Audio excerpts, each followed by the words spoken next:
toutes et tous. Donc, l'a dit Véronique, on s'inscrit là dans un cursus un peu complet sur les business models circulaires avec une série de webinaires donc, qui prend fin avec ce webinaire sur le numérique responsable.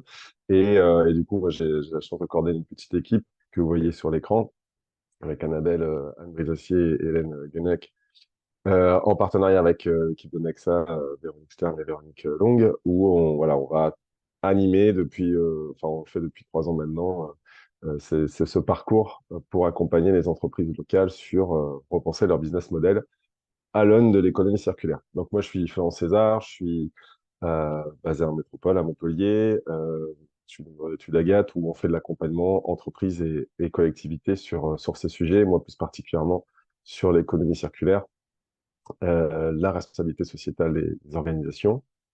Et je suis aussi consultant numérique responsable pour le label numérique responsable, qu'on évoquera un peu en fin de présentation. Donc l'idée de ce webinaire, c'est d'aller vraiment sur rapidement et de poser un peu les grands constats, les grands points. On pourra creuser un peu plus sur les questions-réponses si vous le souhaitez, mais voilà, d'avoir une vue un peu générale de pourquoi parler de numérique responsable. En fait, quels sont les impacts du numérique, et d'où ils viennent, quelles sont les conséquences. Du coup, se demander, le numérique responsable, c'est quoi? Essayer d'éclaircir un peu les termes. On entend parler de sobriété numérique, de numérique responsable, de green IT, IT for good, enfin plein de termes. Donc, essayer un peu de défricher ça.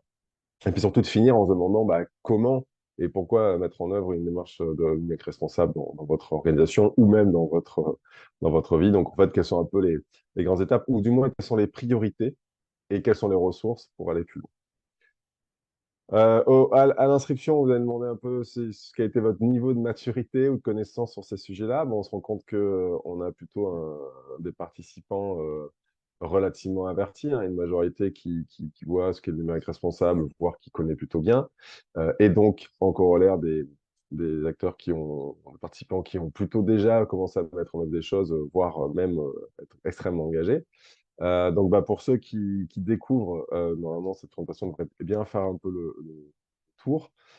Pour les autres, j'espère que vous apprendrez quand même quelque chose. Et surtout, lors des questions-réponses, n'hésitez pas non plus à contribuer, à enrichir et à utiliser votre expérience pour venir nourrir les échanges. Alors, rentrons tout de suite dans le vif du sujet, notamment les impacts du numérique. Alors, avant de rentrer sur les impacts précis du numérique, un petit rappel sur la question environnementale et les enjeux environnementaux. Bon, vous n'êtes pas sans savoir, évidemment, qu'on a un vrai sujet et un vrai enjeu au regard du changement climatique et du dérèglement climatique, qui prend beaucoup de place et d'importance aujourd'hui, mais peut-être que certains aujourd'hui ne connaissent pas le principe des limites planétaires ou des frontières. Donc, c'est ce graphique que vous voyez à l'écran, que j'ai emprunté, parce que c'est un des plus joliment fait et complet, à Bon Pote, hein, qui est un site de ressources que je vous conseille sur ces questions environnementales. Pour rappeler que il y a plusieurs papiers de recherche qui ont essayé de montrer qu'il y avait plusieurs limites, plusieurs frontières planétaires, donc des sujets sur lesquels on a estimé qu'il y avait une certaine limite, une certaine frontière à essayer de ne pas dépasser pour que ça reste, pour que ça ne s'emballe pas. Et donc, ces limites, elles sont aussi variées que le changement climatique, certes, mais le cycle de l'eau douce, l'érosion de la biodiversité, l'acidification de l'océan, etc., etc. Il y en a 9, il y en a 2 qu'on ne sait pas encore vraiment quantifier. L'idée, c'est de se dire, quand on est dans la zone verte, c'est qu'on est dans un espace assez sûr. Voilà, c'est durable, on va dire. On ne maltraite pas, on ne dépasse pas les limites environnementale. Et quand on est dans l'orange, c'est plutôt qu'on est loin des objectifs tenables. Et donc, on voit que sur des sujets comme la biodiversité, sur les nouvelles entités, dans la biosphère ou la perturbation du cycle phosphore et azote, on est sur des limites largement franchies. Ce qui ne veut pas dire que d'un coup, tout s'emballe, mais qu'en tout cas, on va vers l'inconnu et vers des impacts environnementaux très forts. Donc ça, c'est juste pour rappeler qu'en fait, déjà, les impacts environnementaux, on les mesure beaucoup à l'aune des gaz à effet de serre et du CO2 par rapport au changement climatique, mais ils sont bien plus nombreux. Et du coup, c'est important, et c'est notamment là qu'on va parler souvent d'analyse du cycle de vie, essayer de mesurer des impacts environnementaux euh, sur l'ensemble de ces sujets, pour voir comment on contribue ou pas à réduire le dépassement des frontières, etc. Du coup, il y a plein d'ACV qui sont faites sur le numérique et sur plein d'entreprises et sur plein d'organisations. Il y a un document qui est intéressant, c'est le benchmark Green IT, qui tous les ans essaye, sur un panel d'entreprises et de collectivités, justement de réaliser cet exercice d'ACV, d'analyse du cycle de vie, pour voir dans quelle mesure les systèmes d'information de ces structures-là euh, juste pour la culture, si vous n'avez pas cette culture des différents impacts, comment on mesure ces impacts et comment le système d'information ou, le numérique dans une organisation vient avoir des impacts environnementaux. Et alors, c'est pas du tout voulu comme représentatif, c'est juste une sélection d'acteurs qui ont bien voulu participer. Mais pour illustrer la chose, on voit que un utilisateur du système d'information étudié dans ce benchmark va consommer 43% du budget GES soutenable et 51% de son budget en ressources abiotiques. Les ressources abiotiques, c'est tout ce qui ne vient pas d'un organisme vivant. Donc, c'est tout ce qui est minéraux, métaux, eau, azote, etc. Donc, on voit déjà que rien qu'être dans une entreprise de ce benchmark et utiliser le numérique, les outils numériques et les systèmes d'information de cette entreprise, nous fait, à titre personnel, consommer presque la moitié du budget de nos ressources qu'on devrait consommer en une année. Donc, on voit que bah, l'impact est vraiment extrêmement fort, là, pour le coup, dans ce benchmark-là. Et, euh, et ce, sur à peu près toutes les ressources, euh, on a un impact plus ou moins fort, mais il est présent.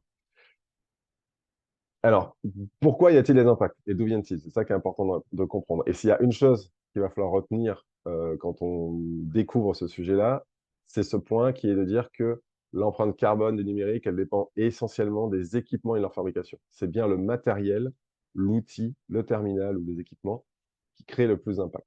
Donc là, on a des infographies issues de l'étude prospective ARCEP-ADEME, qui est une étude pas très compliquée à lire, mais extrêmement intéressante, que je vous conseille aussi. Sur le premier infographie tout à gauche, c'est comment l'empreinte carbone, elle est mesurée au carbone, parce qu'encore une fois, c'est un peu le plus simple à mesurer, mais ce n'est pas la seule empreinte qu'on a vue. Euh, elle mesure par composante du numérique, c'est-à-dire les équipements d'une part, et là on voit que les équipements, quels qu'ils soient, hein, c'est équipements grand public, enfin pardon, c'est les équipements et leur utilisation, je veux dire, euh, bah, c'est 80% quasiment des impacts carbone du numérique. Les réseaux, toutes les infrastructures qu'il faut pour faire passer les infos, bah, c'est 5%. Et les data centers, 16%. Ça, c'est intéressant parce qu'on dit souvent, bah oui, c'est les data centers, il faut limiter le cloud parce que les data centers, c'est un impact énorme. Alors oui, c'est un impact énorme, sauf qu'ils sont relativement moins nombreux que les équipements, parce qu'on a des équipements électroniques partout et de plus en plus. Et puis, ils sont optimisés, ils sont souvent voilà, avec enfin, relativement bien pensé pour essayer de minimiser l'impact. Là où le foisonnement d'équipements chez nous, ce n'est pas le cas, ni sur leur usage, ni sur leur fabrication. La deuxième colonne, c'est là plutôt par phase du cycle de vie. Et donc, on voit encore une fois que c'est bien la fabrique, même si on parle de fabrication et d'utilisation des équipements précédemment, là, c'est bien la fabrication des équipements qui est responsable de presque 80% des impacts carbone. Donc, de tous les équipements, un grand public, data center, réseau. La distribution, seulement 1%. Et l'utilisation, 20%. Donc, c'est pas négligeable, loin de là. Hein. On a tous sur l'utilisation matière à réduire nos impacts, surtout quand on sait que 80% des impacts d'utilisation, c'est du streaming. Ça vient notamment du streaming.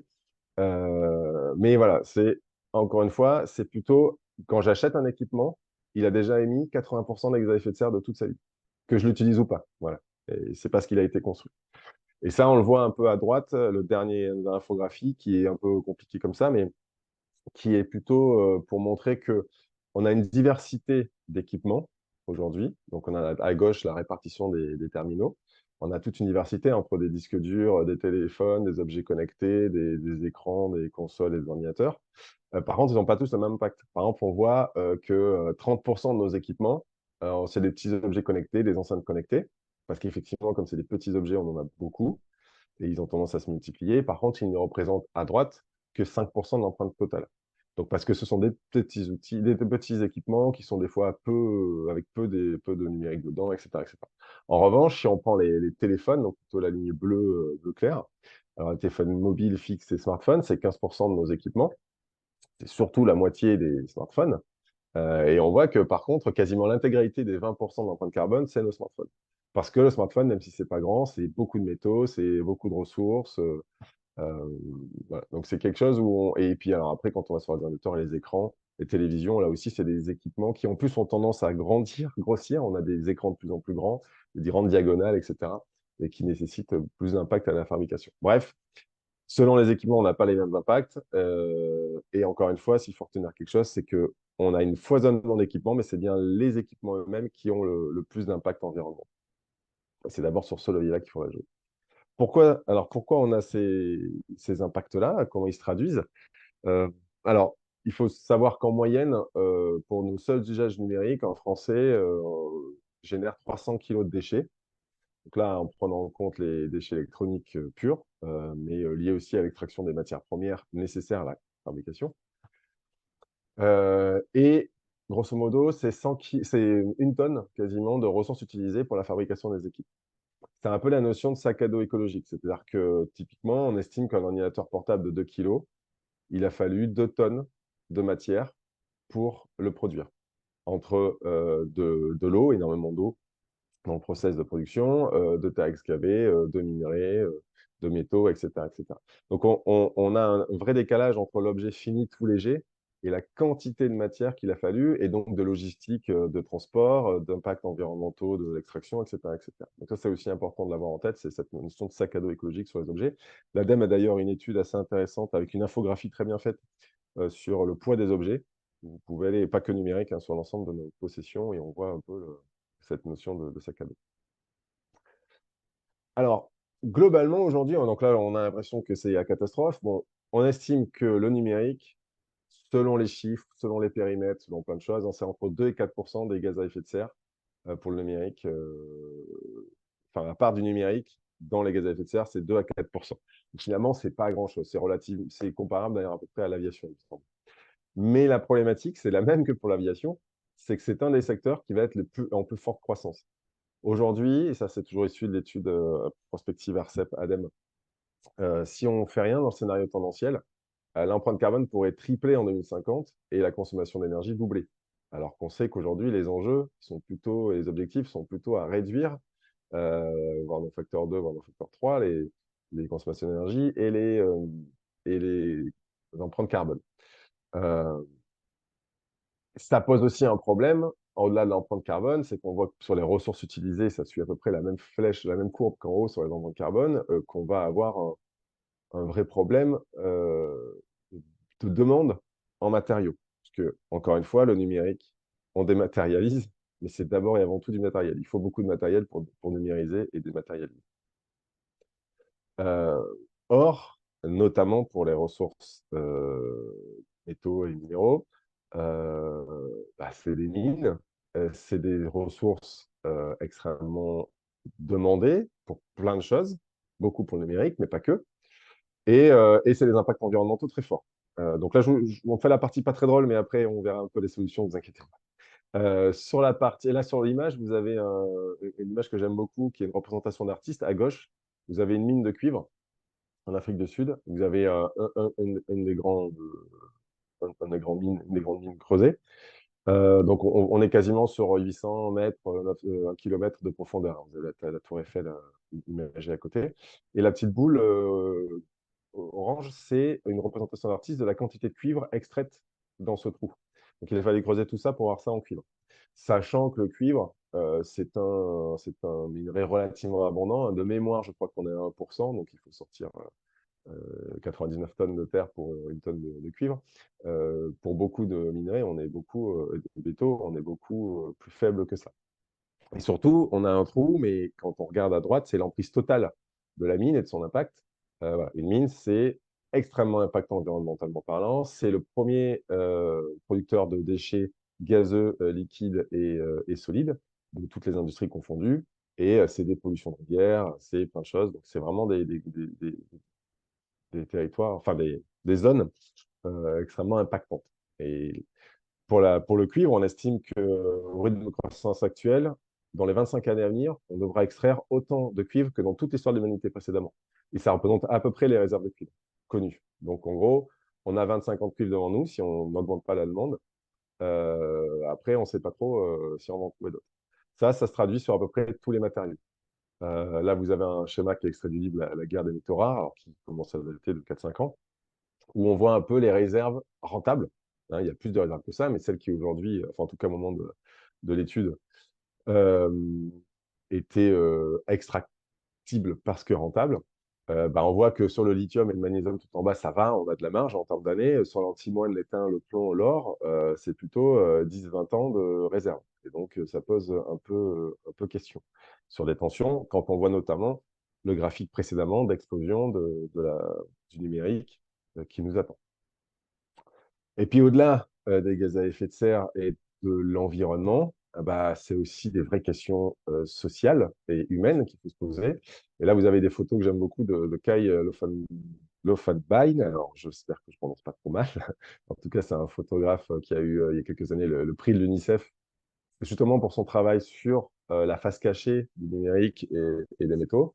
Et qui est allé voir justement comment on extrayait, dans quelles conditions. Et donc, la première photo à gauche, bah, c'est des personnes qui vont sous l'eau, reliées avec juste un petit tube d'oxygène pour aller extraire du sable pour un dérivé de l'étain, récupérer un petit composant dérivé de l'étain pour faire des soudures du numérique. Et à droite, c'est des enfants qui, dans des décharges, vont brûler tout ce qu'ils peuvent en numérique pour essayer de récupérer le cuivre derrière, donc avec les impacts environnementaux et de santé qui sont avec. Donc, il ne faut pas oublier que, voilà, bah, je sais pas qu'on achète un matériel, malheureusement, très souvent, ces composants proviennent d'exploitations de ce type-là, à la fois avec les problèmes environnementaux et humains.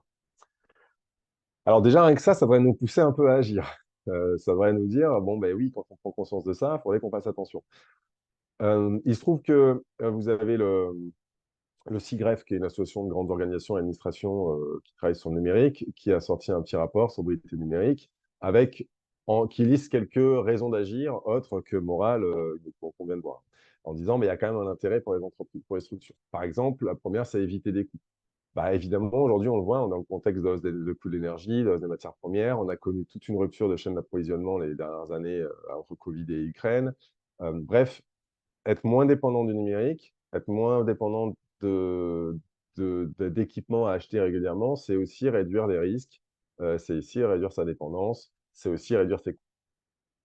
C'est aussi une démarche dynamique responsable, une occasion d'attirer des talents. Aujourd'hui, on a des vrais attraits pour des organisations engagées. Alors, c'est vrai du numérique responsable comme pour la RSE, par exemple, ou les démarches d'économie circulaire. Enfin, en tout cas, d'avoir une culture et un travail sur sa raison d'être et sur ces sujets, c'est une vraie façon d'avoir des valeurs attirantes.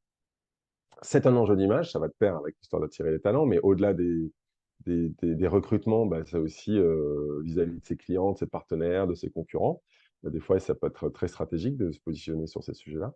C'est aussi souvent une source d'innovation, ça on l'oublie, c'est-à-dire que essayer d'être moins dépendant du numérique ou de repenser ses services numériques, par exemple, c'est se recentrer sur le besoin utilisateur, c'est des fois chercher à ne pas numériser ou avoir des solutions, on va dire low-tech.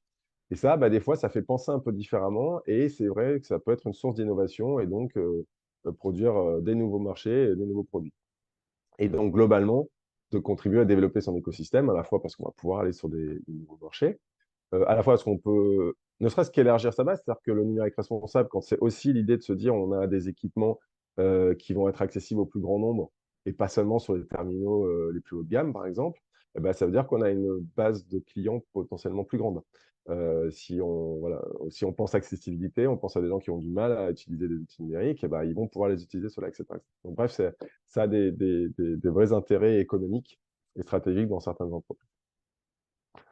Alors, sobriété numérique au numérique responsable, alors il y a plein de définitions, d'approches, de façons de voir. Je vous en propose une qui, à mon sens, a le mérite un peu de clarifier de quoi on parle. Voilà, même si c'est pas essentiel, l'idée c'est plutôt de comprendre l'esprit de la démarche, mais quand même bien de se retrouver un peu dans ces termes-là. L'idée de la sobriété numérique, c'est plutôt, à mon sens, la logique très impact environnementaux et actions à mettre en œuvre pour les réduire. Donc, on va consommer moins d'équipements, on va repenser nos besoins, on va optimiser nos usages pour réduire l'impact à l'usage. On va essayer de consommer donc, mieux et de penser globalement cycle de vie. En fait, tous les gestes et toutes les actions qu'on peut mettre qui vont réduire nos besoins numériques et nos usages, c'est de la sobriété numérique. Le numérique responsable, on va un peu au-delà. On va prendre en compte la logique d'accessibilité des services, de fracture numérique ou d'électronisme. Donc l'électronisme, c'est le fait de ne pas savoir utiliser le numérique. Et donc, c'est aussi pouvoir accompagner les montées en compétences numériques de nos collaborateurs. Quand on est une collectivité ou un territoire, de nos agents, mais aussi développer ces compétences numériques sur le territoire. Ça, c'est aussi un objectif de la loi Rennes qui pousse à sensibiliser sur ces questions de numérique responsable et accompagner à la montée en compétences de ces personnes-là. Donc voilà, on est plutôt... Et puis, c'est aussi structurer une démarche. C'est pas juste demander à chacun de faire des actions et des éco-gestes, c'est plutôt vraiment structuré avec une politique formalisée, une stratégie, etc. Donc là, on est sur le numérique responsable, et là, on est sur un pilier, une brique qui vient directement s'inscrire dans une démarche plus globale de RSE ou de développement durable qui va toucher l'ensemble de l'organisation, hein, avec la RSE et ses 7 piliers, dont le numérique responsable, finalement, est une brique. Alors, comment on peut agir? Donc, je ne vais pas repasser en revue l'ensemble des actions possibles. Elles sont évidemment immenses puis propres à chaque contexte. Mais l'idée, c'est plutôt de se dire que quand on veut se lancer dans une démarche, pour agir, il faut savoir prioriser. On l'a vu, le principal impact du numérique, c'est d'abord et avant tout les équipements. Et donc, la première bonne pratique, donc là, c'est issu du guide des bonnes pratiques du numérique responsable que je vous présenterai juste après, en contre-source. La première action à faire, c'est de travailler sur l'allongement de la durée de vie du matériel et l'analyse de ses besoins en termes de matériel. Donc, ça veut dire d'abord se demander, se questionner sur quel est mon besoin, comment j'y réponds. Donc, je ne sais pas si vous connaissez la méthode Bisou, mais qui est une méthode qui initialement très personnelle, mais qui peut très bien s'appliquer dans une structure, dans une démarche d'achat responsable. Bisou, c'est parce que c'est un acronyme avec le B, c'est à quel besoin répond mon envie d'achat. Donc déjà se questionner sur pourquoi je voudrais acheter, quel est le besoin qu'il y a derrière. Est-ce que j'en ai besoin immédiatement ou est-ce que ça peut attendre? Est-ce semblable? Est-ce que j'ai déjà quelque chose qui pourrait répondre à mon besoin sans avoir à acheter quelque chose, donc détourner l'usage ou réutiliser quelque chose que j'utilisais plus trop? O, c'est l'origine. Si je dois vraiment acheter, peut-être que je vais essayer de chercher et d'acheter, je sais pas, on parle par exemple sur les portables, vous connaissez peut-être Fairphone, qui se veut être une marque de téléphone plus durable, très réparable, sourçant ses produits, etc. Donc bref, d'où viennent mes produits pour avoir un produit le moins nocif possible. Et U, utile, est-ce que vraiment l'objet que j'achète va m'être utile? Et donc, encore une fois, est-ce que je peux répondre à mon besoin autrement? Donc ça, c'est des questions à se poser. Si vous, dans votre vie de tous les jours, à chaque fois que vous achetez, vous vous posez la question, vous allez voir qu'il y a beaucoup de choses que vous remettez en cause. Bon, mais voilà, l'idée, c'est ça, c'est de se dire, dans une organisation, je repense ma politique d'achat. Quand j'achète, je vais acheter plutôt reconditionné, en seconde main, ou alors réparable et durable. On a un indice de réparabilité qui devient un indice de durabilité qui va se développer, qui permet d'aiguiller les acheteurs sur ce sujet-là. Bref, je vais avancer pour ne pas prendre trop de temps. Le deuxième gros sujet, c'est l'éco-conception des services numériques. Donc là, c'est évidemment pour ceux qui conçoivent des services numériques. Ce n'est pas le cas dans toutes les entreprises, mais il y a beaucoup de structures où c'est le cas. L'éco-conception, donc, c'est effectivement à la fois avoir des bonnes pratiques de codage, de penser les besoins, d'enlever ce qu'on appelle le gras numérique, c'est-à-dire aller aux fonctionnalités essentielles et utiles pour mon client, et pas forcément rajouter des surcouches et des besoins qui vont alourdir les choses. Mais c'est aussi avoir une vue d'ensemble et s'articuler avec les questions de sécurité, d'RGPD, d'accessibilité, d'open data. Donc, avoir une démarche assez intégrée, c'est aussi ça l'éco-conception. Ensuite, on va tomber dans des actions plus évidentes, gérer l'énergie. Donc là, c'est tous les éco-gestes liés à l'énergie. J'éteins mes écrans, j'éteins mes appareils en veille, j'adapte la luminosité, etc., etc. Il y a tout le travail sur la limitation des flux de données. Donc, c'est envoyer des fichiers plutôt compressés, archiver hors ligne et pas stocker dans un cloud avec 3 copies, supprimer tout ce qui est obsolète, etc. Adapter sa communication orale, c'est par exemple se téléphoner plutôt que de faire une visio, hein. Moi, il y a 4 ans, avant le Covid, quand j'avais un entretien en bilatéral, on s'appelait. Aujourd'hui, on propose systématiquement une visio, qu'on mette ou pas la vidéo, puis finalement, la vidéo, elle marche pas. Donc, bref, bon, c'est tout bête, mais il y a des choses comme ça où on peut se dire, oui, bah, appelons-nous, ça prend beaucoup moins, ça nécessite beaucoup moins de matériel et de ressources. Organiser son environnement de travail, c'est plutôt quelque chose sur les bonnes pratiques d'impression, sur bien organiser les fichiers pour les retrouver facilement et pas se retrouver avec des copies partout, etc., etc. Et puis la dernière, c'est la communication écrite, toute la partie un peu mail, signature sobre, avec pas éviter les images de 50 kilos qui prennent la moitié de la page et supprimer ces pièges jointes, etc., etc. Bref, les petites actions. Mais on voit que celles-ci, qui sont souvent des fois des choses avec les fameux clean-up day, où on va inviter tout le monde à nettoyer sa boîte mail, etc., c'est important, et y compris en termes de sensibilité et de communication, mais c'est bien une des dernières actions en termes d'impact, et c'est bien d'abord repenser ces équipements et ces besoins qui comptent. En termes de ressources, il y a trois grands guides de la mission interministérielle numérique responsable que vous pouvez retrouver sur le site que je vous mets là. Le guide des bonnes pratiques numériques responsables, où on retrouve toutes les bonnes pratiques. Les achats numériques responsables, donc plutôt pour les directions achats. Et le référentiel général d'éco-conception des services numériques, qui donc là plutôt peut-être pour des DSI, pour des entreprises de services numériques, etc. Mais voilà, qui viennent poser vraiment de façon très pédagogique et assez complète ce qu'on peut faire pour se lancer dans ce type de démarche. Et puis pour aller plus loin, et notamment en essayant de structurer une démarche, donc être vraiment dans du numérique responsable plutôt que de la sobriété, il existe le label numérique responsable, euh, qui est un label d'excellence en 2 niveaux. C'est-à-dire qu'en gros, quand vous commencez à vous lancer, vous vous structurez un peu, vous avez quelques actions fortes, vous pouvez peut-être atteindre le minimum de points pour avoir le niveau 1, qui est plutôt une sorte de marche et de palier qui vous invite ensuite à aller pousser les curseurs et à vous engager fortement pour viser le niveau 2, qui est un niveau vraiment d'excellence. Mais rien que le niveau 1, c'est déjà pas donné à toutes les structures, croyez-moi. C'est déjà assez ambitieux. Ce label numérique responsable, il s'appuie sur un référentiel ouvert et assez lisible. Vous pouvez le retrouver plus en détail que là sur le site internet du label. Il est générique à toute organisation. Il y a néanmoins une déclinaison particulière avec quelques éléments en plus pour les ESN, donc les entreprises de services numériques, parce que forcément elles sont concernées un peu plus particulièrement, et sur les collectivités, parce qu'elles ont, alors certes, elles sont productrices de services numériques, mais avec un enjeu de service public, et donc il y a des questions d'accessibilité fortes, et puis elles ont un enjeu de dynamique territoriale et d'entraînement du grand public sur ces questions-là. Mais grosso modo, voilà, on est sur un label où, en gros, on vous demande de définir une stratégie et une gouvernance. Donc, on intègre la stratégie dans la stratégie globale, on formalise une politique vraiment officielle, on la déploie et formalisée. On la fait vivre, cette stratégie, on anime la démarche en interne, on ouvre aux questions d'accessibilité numérique, au développement des compétences, hein, ce que je disais, le numérique responsable, c'est aussi toute la partie un peu accessibilité sociale. Sur ces questions-là. Ensuite, il y a la partie cycle de vie des services numériques. Donc là, on est vraiment au cœur du sujet de toutes les actions qu'on a présentées. Hein. Sobriété, allongement de durée de vie, gestion responsable des équipements, infrastructure données. Donc là, on est sur le dur et le technique. Et puis la partie un peu aller plus loin. Donc là, on va retrouver des questions, mutualisation des outils, donc comment on contribue aux questions d'open data, open standard, open source. Le valoriser le numérique comme levier d'action, donc IT for Good, un peu ce qu'on disait en introduction, hein, sur le fait que bah, là, je vous ai présenté plutôt le numérique comme une source d'impact, mais ça peut aussi, dans une certaine mesure, être un levier d'action pour faire des choses positives et réduire les impacts. Et donc là, bah, comment j'invite mes collaborateurs peut-être à s'inscrire dans des projets d'intérêt généraux, de numérique responsable, etc., etc. Donc voilà, une démarche assez complète. Mais je m'arrête là, parce qu'en plus, j'ai dépassé de 5 minutes, puisque justement, on a 2 témoignages, dont notamment, si je ne me trompe pas, un d'une entreprise labellisée qui pourra un peu nous dire justement comment ça se passe, qu'est-ce que ça lui apporte et comment s'est lancé dedans. Merci en tout cas pour votre attention. Merci beaucoup, Florian. Super.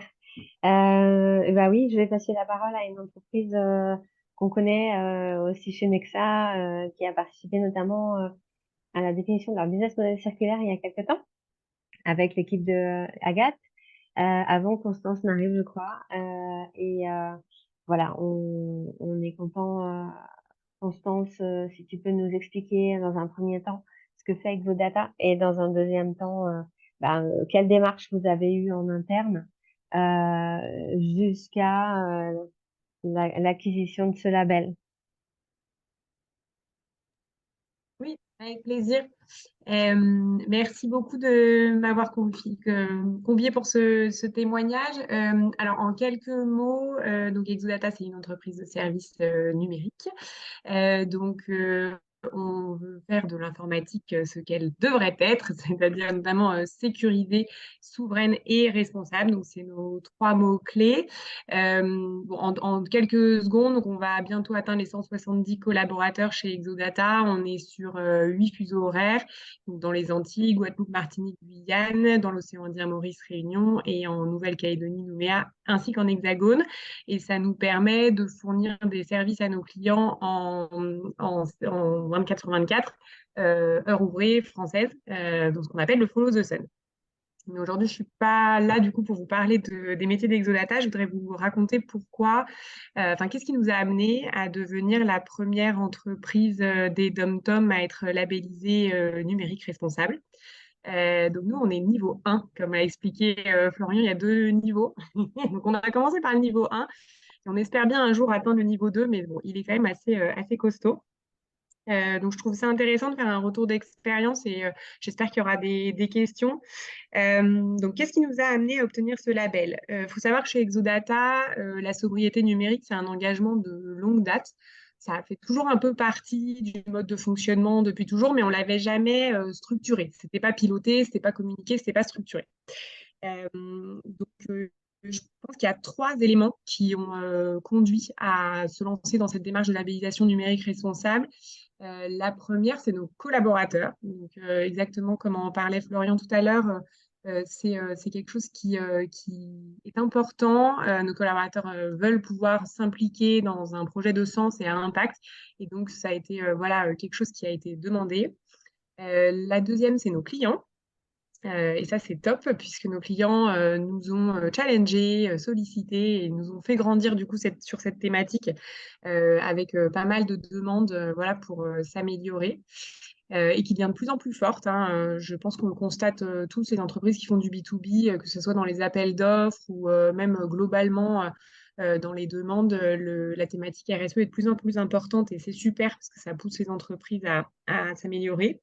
Et le troisième item, qui nous a poussé donc à cette démarche, c'est vraiment le sens, la conviction de sens de la direction d'Exodata. C'est-à-dire que dans le cadre du développement durable, comme l'entend l'ONU, donc le développement durable de la société, nous, chez Exo, notre métier, c'est la data, c'est le numérique. Donc, c'est là qu'on a de la valeur ajoutée, c'est là qu'on a des compétences, c'est là qu'on a un sens à s'impliquer, c'est là qu'on aura un impact. Donc, quand on a réfléchi à comment est-ce qu'on voulait s'impliquer dans le développement durable et avoir un impact, c'était une évidence que c'était le numérique responsable qu'il fallait qu'on adresse. C'est là qu'on espère qu'on aura le plus grand impact.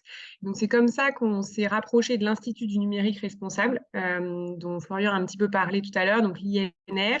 Et on est très proche des valeurs de l'INR. On se reconnaît beaucoup, en fait, dans la démarche de l'INR et la charte de numérique responsable, parce que c'est vraiment People, Planet, Profit.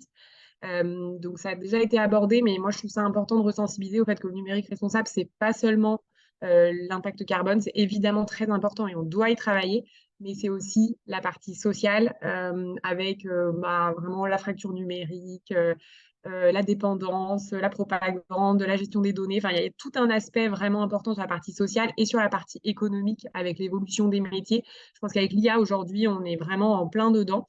Et c'est le fait que ça englobe tout ce scope People, Planet, Profit. Moi, je trouve ça vraiment très intéressant. Et c'est ce que propose ce label.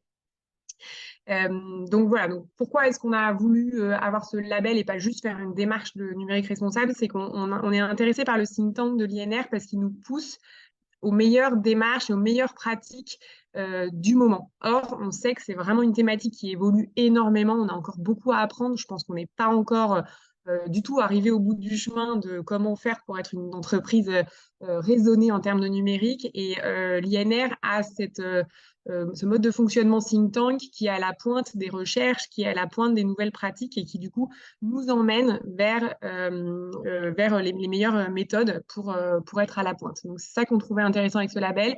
Et puis, évidemment, pour donner un engouement interne et pour crédibiliser notre démarche et la structurer.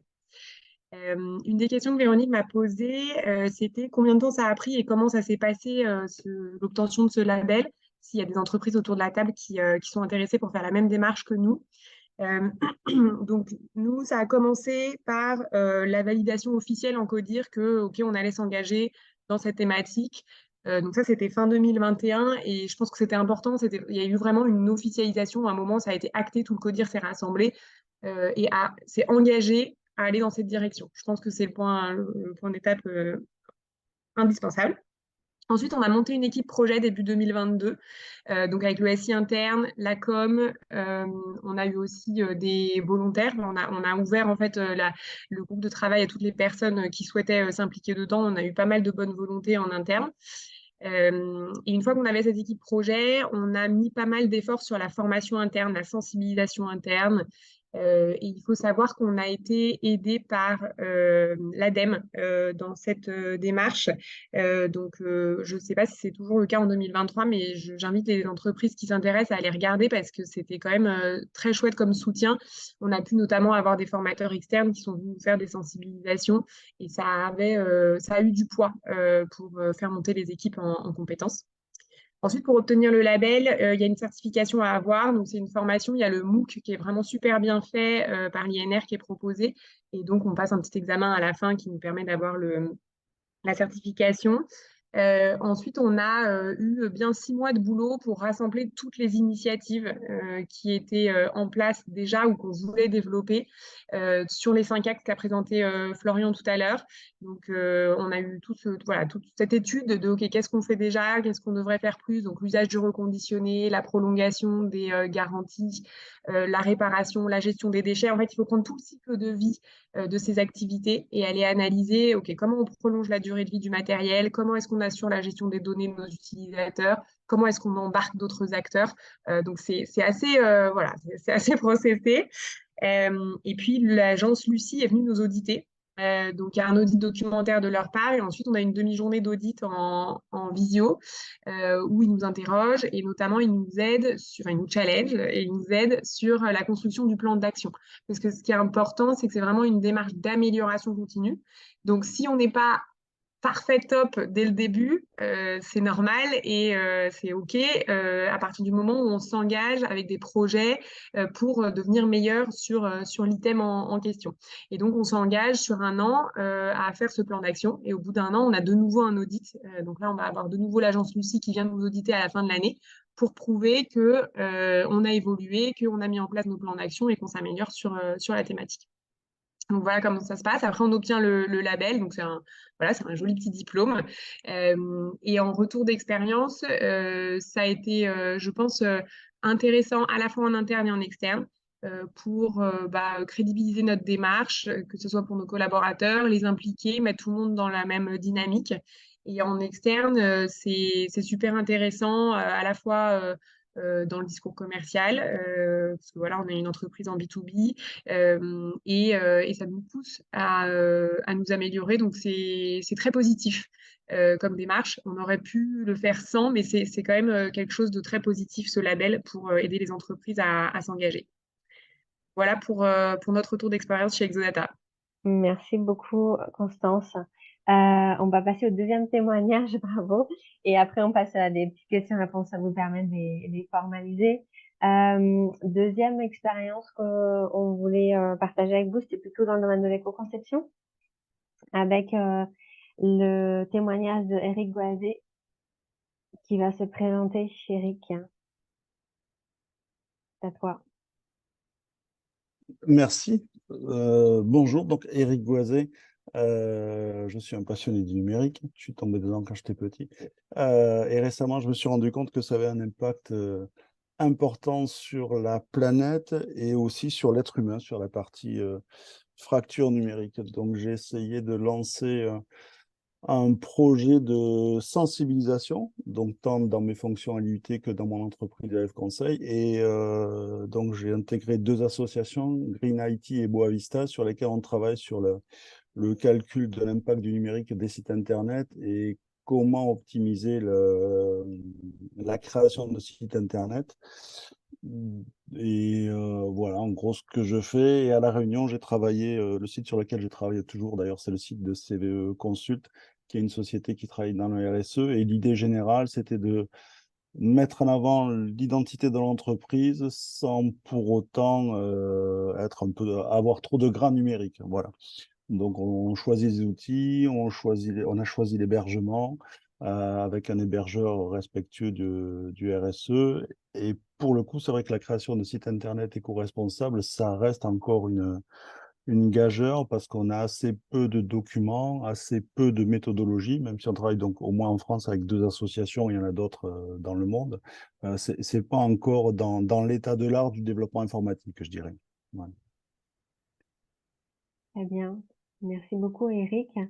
Est-ce que vous avez des questions? Je vais regarder le chat.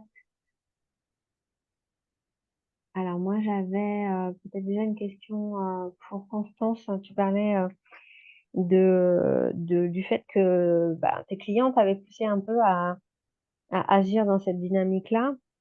Moi, j'avais une question. Est-ce que c'était des clients plutôt du secteur public avec effectivement des appels d'offres ou aussi du secteur privé?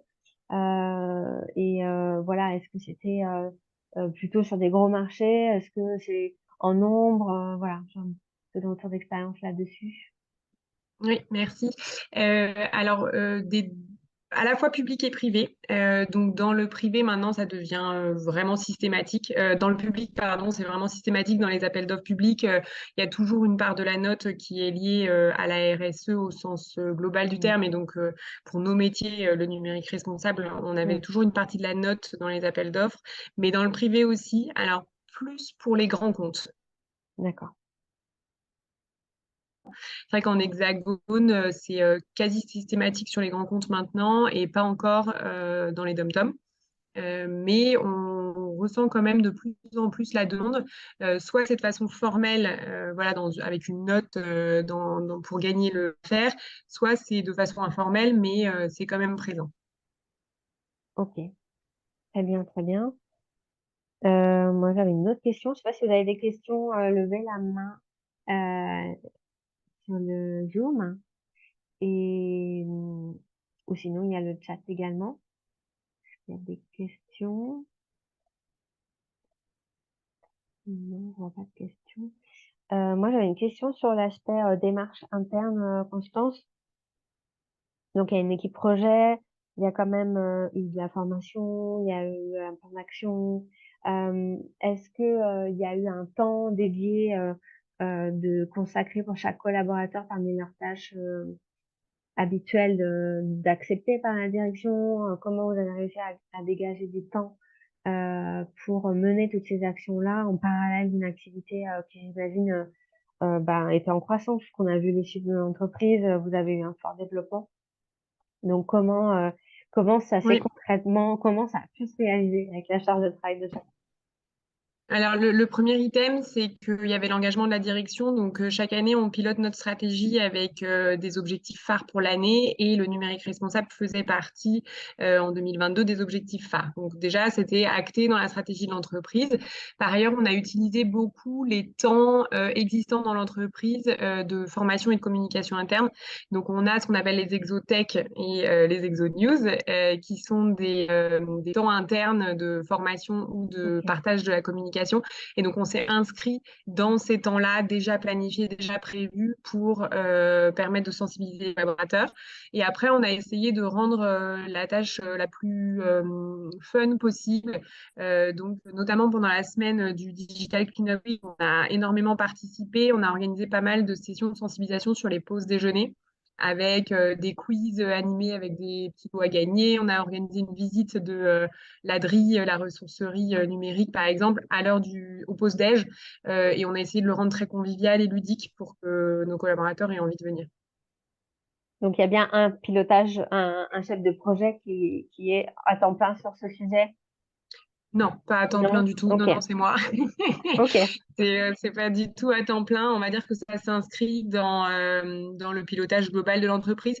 Et je pense que c'est plutôt une force parce que du coup, on n'a pas une équipe séparée de la prod et du run régulier de l'entreprise qui s'en occupe. Ça fait vraiment partie de l'organisation habituelle de l'entreprise. Ça s'intègre Ok. dans la stratégie. D'accord. Très bien. Moi, j'avais une autre question pour Eric. Tu disais, peut-être Florian également peut réagir dessus. Tu disais que il manquait quand même des documents et peu de méthodes sur tout ce qui était conception de site. Est-ce que voilà, Florian, il y aurait peut-être des réponses à apporter, des référentiels? Est-ce que d'autres participants ont le même constat ou... Alors pour le coup, quand je disais qu'il manquait de documentation, on en a quelques-unes, notamment chez Green IT et chez Boavista, on a des feuilles de calcul qui nous permettent de travailler, on a des règles de développement qui nous aident à avancer, mais on se rend bien compte que, par exemple, au niveau des concepteurs de CMS, on va prendre WordPress par exemple, c'est pas encore dans une ligne directrice. Sur l'outil, des outils comme le HTML, CSS ou autre, il n'y a pas encore de documentation orientée dans ce sens-là. Et on prend assez peu la mesure de la consommation des ressources dans la création de l'outil, que ce soit une application mobile ou un site Internet. Il y a rarement, dès la conception, donc on n'est pas sur une base d'éco-conception, on n'a pas une méthodologie de travail, enfin, on n'en a pas suffisamment qui nous donne des processus d'éco-conception simples. Et c'est le problème que je retrouve quand j'enseigne cette matière à mes élèves à l'IUT, où pour trouver des documentations, on est quand même obligé de faire une synthèse de plusieurs sources pour que ce soit assez clair. Voilà. Mais il y a malgré tout des sources qu'on peut aller chercher. Voilà. Très bien. D'accord, ok. Oui, pardon, je Oui, vas-y, rajouterais Florian. juste aussi il existe aussi une vraie, alors c'est un sujet montant, et il existe une vraie communauté qui se crée au-dessus. Et je pense notamment, alors, Eric vient de mentionner le collectif Green IT, et du coup, qui anime une, euh, comment on appelle ça, un échange par mail, un groupe, un groupe d'échange d'éco-conception numérique, où effectivement, bah, voilà, tous les développeurs peuvent venir poser des questions, quels sont les impacts, quelles sont les bonnes pratiques, j'ai tel ou tel problème, comment je peux y faire. Voilà, il y a aussi des communautés, des liens d'échange qui commencent à se monter parce que c'est une vraie question pour beaucoup qui montent rapidement. D'accord. Donc, tu peux nous donner le lien de cette communauté? Elle est ouverte, Florian? Ouais, il faut demander à s'inscrire et c'est bah, vous cherchez Green IT éco-conception numérique et normalement vous allez tomber donc oui greenIT.fr qui est le D'accord. collectif Ok. français le plus avancé dessus et vous allez trouver normalement un lien vers ces... Et puis il y en a sur ce sujet et sur quelques autres. Ok. Et pour être complémentaire du coup sur Green IT, il y a une publication d'un ouvrage qui est 115 C'est ça. bonnes pratiques sur l'éco-conception. Donc on a un document de référence et l'idée c'est d'arriver à le faire avancer, de le rendre le plus didactique possible pour la communauté de développeurs. Très bien. Nous, chez Nexa, on a pu accompagner les entreprises dans l'éco-conception plutôt de produits, avec plutôt du packaging derrière. On n'a pas encore accompagné ce genre d'éco-conception-là. Mais voilà, c'est peut-être une idée à développer. On en reparlera avec Digital, peut-être. Juste, Eric, un dernier mot sur peut-être l'inclusion. Tu as parlé du fait que tu avais à intégrer ces éléments-là sur ton site. Est-ce qu'il y a quelques éléments clés quelques messages, quelques constats que tu fais sur ces Alors, éléments-là, sur lesquels la réunion globalement pourrait progresser? ah bah, du coup, rions ensemble.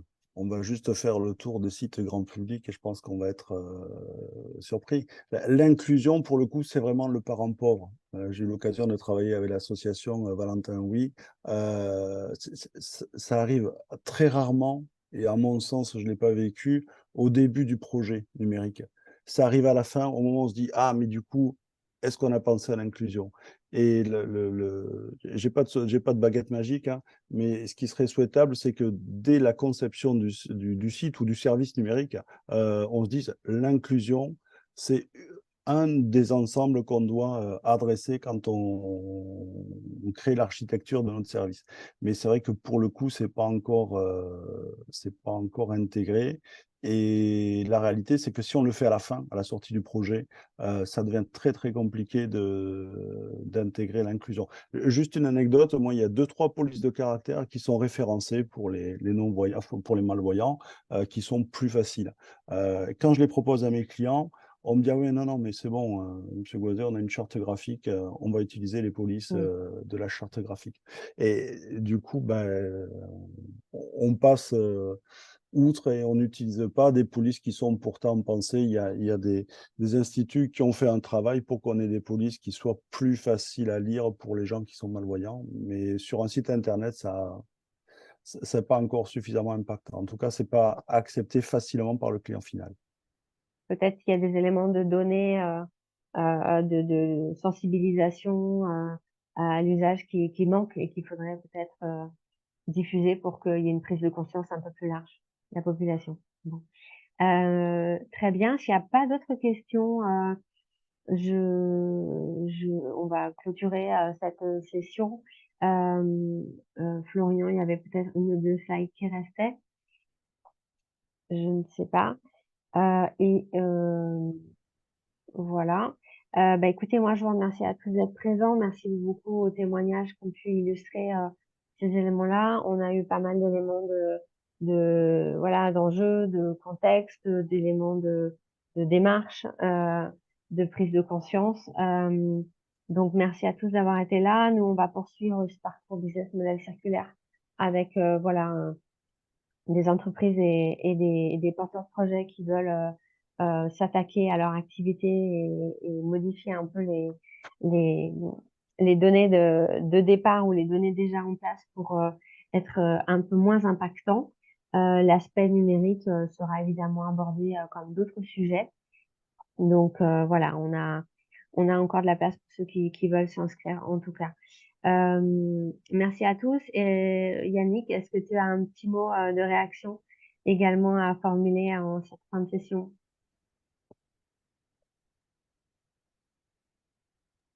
Oui, je vous ai mis un petit lien dans le fil de discussion, peut-être pour vous, je ne sais pas si c'est une initiative que vous connaissez. Donc, pour rappel, Digital Réunion est le relais local de Numéum, qui est le chef de file pardon, de la filière numérique en France.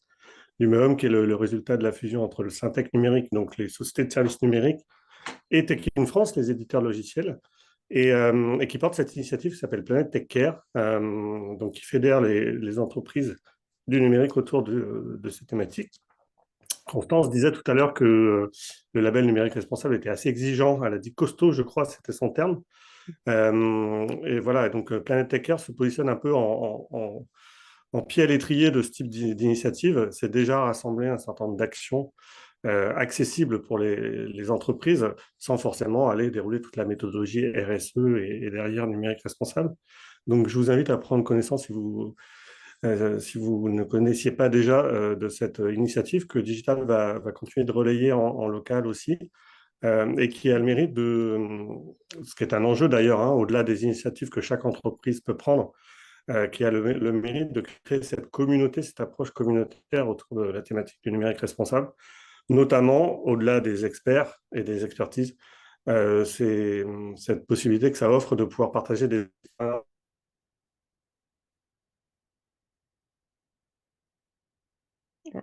Ça a coupé un regarder tout ça. J'ai plus de documentation si vous le souhaitez. Je reste à votre disposition là-dessus.